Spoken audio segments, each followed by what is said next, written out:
So here's the thing, and the only reason I know this is because I sat in the airport one day, reading my insurance schedule because I hadn't arranged it and I was going on holiday and I was like, oh sugar, so it gave me the time to read it.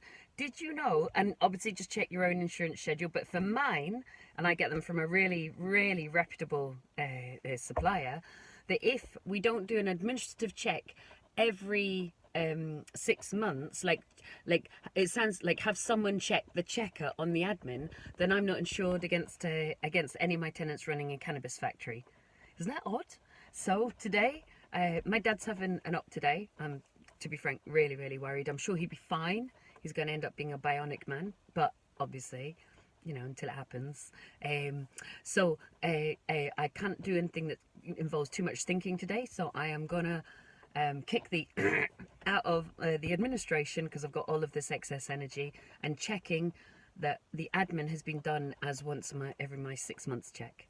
Therefore, those cannabis factories are insured against. I'm sure none of my tenants are, and we've arranged a whole bunch of inspections this week anyway.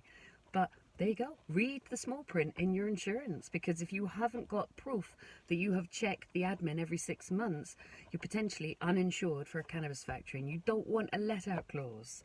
Because I got friends who've had cannabis factories. I got a friend whose house got burnt down with a cannabis factory.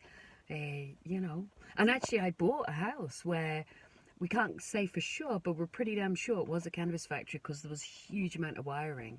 So I guess these things are a little bit common, and they're often in a city. Right, there you are. Wish my dad luck. I'm sure he'll be fine.